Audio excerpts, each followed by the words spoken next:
Hi guys, Ray here, City Fan TV. Hope you're all doing very well indeed.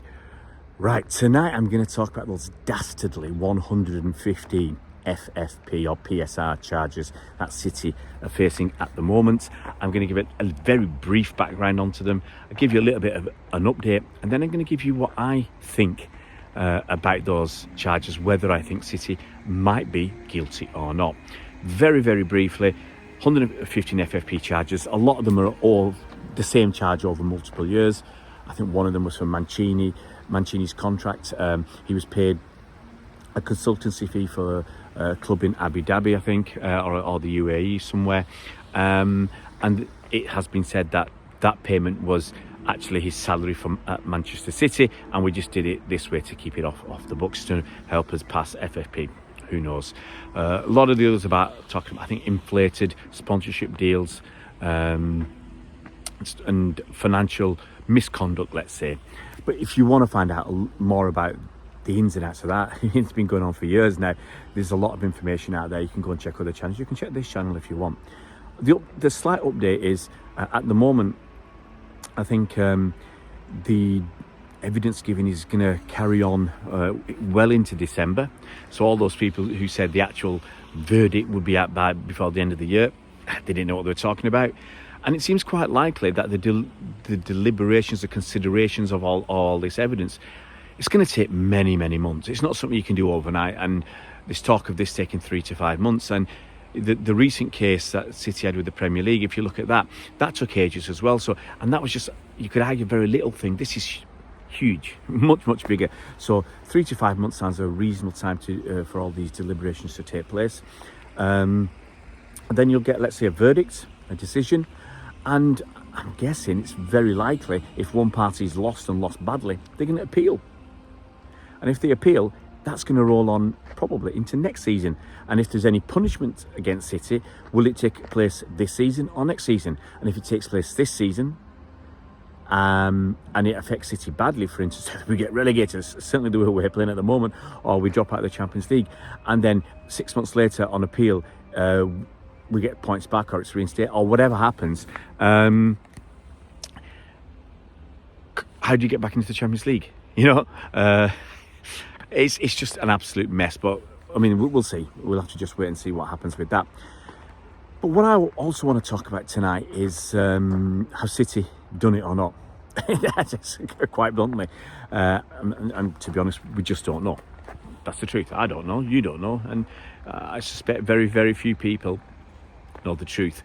But I'm just going to give you my opinion on the matter. Now, speaking as an ex-accountant, an ex-tax advisor, I know that companies and executives do sail close to the wind.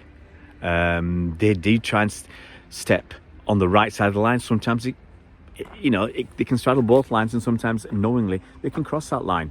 Not saying it's happened in this case. We just don't know. I'm just going to give examples of situations where something like this has happened. I mean, you can look at someone like Jimmy Carr. If you remember his tax affairs, I think he was involved with a film scheme. There's quite a few people, I think sports people and even film stars and celebrities and basically rich people involved with this. I think the film scheme, I didn't know too much about it, but I guess it was something like you invest money in the UK small film industry, and when they do the film, sell them on, make money, you don't pay tax, or you can use some of that if you made a loss against your other income. I don't know how it all works, but people are looking for ways to save tax. Look at Jeremy Clarkson. He admitted that he bought his farm partly to avoid inheritance tax when he pops his clogs. And you can see the furore that's causing right now. So it happens. And executives, well, here's the other thing. If City have done something wrong, then quite a few people have been lying. They've been dishonest with everybody. And you're looking at people on the board, maybe people like the chairman, maybe the owner, and other executives, the chief executive and other people like that. And they've been lying to investors. We've got investors from China, we've got Silver Lake from America. They've been lying to everybody. And then you've got to look at their auditors, what they've been up to. And I'm going to give you a quick case. If you go back to about 2001, 2002, around that time, there was a company called Enron. I think they were into the energy business, and if I remember correctly, they were inflating their sales. It was basically a lot of fake stuff going on, and they got caught out. Some of the executives, I think, got sent away for a very, very long time. Company disappeared, basically, went out of business. And then the auditors, I think they were Arthur Anderson's at the time, they disappeared because it had a knock-on effect with them, because they were signing off that they didn't know that, that they'd actually audited the accounts and the checks and everything was appeared to be above board and all in order. And it wasn't so. I can't remember if they were getting sued or something by investors. Oh, blimey. I've got a walkie-talkie in my pocket, so in case people want to get hold of me on this gig tonight, I've got rid of that walkie-talkie now. So yeah, Enron disappeared. Arthur Anderson's got caught up in the wake of that, and they went out of business as well. So it does happen. You can't say, big, massive billion-dollar companies can disappear and falsify accounts and make stuff up. It does happen. But so have City done that? Obviously, don't know. But I'm going to give you two examples, which actually cast a bit of doubt on, the honesty, I think, of City, and just trying to put out a bit of balance out there. Now, I was told a few years ago by somebody, can't say who it was, okay, that sometimes companies who want to do business with Abu Dhabi might have to sponsor Manchester City. When we talked about Messi potentially coming to City and how do City afford him, one of the reasons given was that some sponsors might pay some more money. And you can see why they do it naturally, because to get linked with Messi, biggest star in the world, is going to be fantastic for your brand, So I can see why from a business point of view, you want to do that. But instead of, for argument's sake, you've heard stories about companies bribing officials in governments to get contracts in wherever. This is just a nicer way of doing it.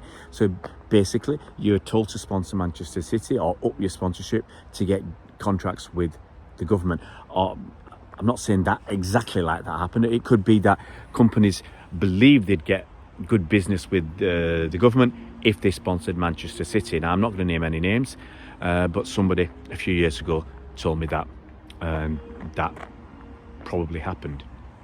So, does that make City look very clean? I don't know. The second one is something that actually popped up a couple of days ago. So people talking about the Platinum scheme, and it's something that I looked at about 5 years ago. And the Platinum scheme, basically, you're a season card holder. You've got ticket points, okay, from going to games. But people wanted to go to away games. It's all about the away games, and obviously there's only a scarce number of tickets available, and it was being shared out by people according to who had the most points. You get points for going to games, FA Cup and League and Champions League and League Cup and all that. So people with the most points, they got the first access to the away tickets, and then it just dripped down to the rest of us mere mortals. Now, City put this Platinum scheme, and I think it was 50 quid a year. I can't remember now. There was gold and platinum. I can't remember exactly how it works because I left it years ago. And what they did was they put this in, and you got double points. You got double ticket points now, if I remember correctly. So what happened was people who were at the top of the ticket points tree or the ladder, they bought Platinum because they didn't want other people to catch them up who were not getting. Who were not near the top. They didn't want to slip down the pecking order, okay? And people like me at the time who were halfway up the ladder, okay, we wanted to get more points to get access to more away games. There's certain away games I'll never go to, Manchester United, Liverpool, the really popular ones. Some of the ones that I used to go to, the ones that were far away, Bournemouth, Southampton, stuff like that, where people with big tickets, they were picking and choosing the games they went to. So people like me and thousands of others got onto the Platinum scheme so we'd get more points so we could try and catch the people at the top. But if the people at the top have got it and the people at the bottom have got it, or in the middle, you're never going to catch them. And the club knew that. And it was if for want of a better way of putting it, it was a way for the club to extract more money out of loyal fans for nothing, because they were getting the money from us for nothing. Now, if you look at that, let's say it's 50 quid a pop, okay, 20,000 fans. You might say, well, it's not a lot of money. It is a lot of money. Even if it was 10,000 fans, it's a lot of money. 10,000 times 50 quid. It's £500,000 that, if my maths are right. Club knew it was not fair.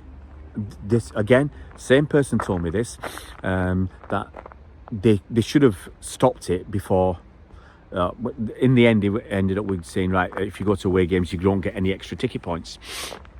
But they should have stopped it way before that. And I think the last season, before they did that, there was the last season, they were getting money for nothing, and they knew it, and they knew it was wrong. This is what I was told.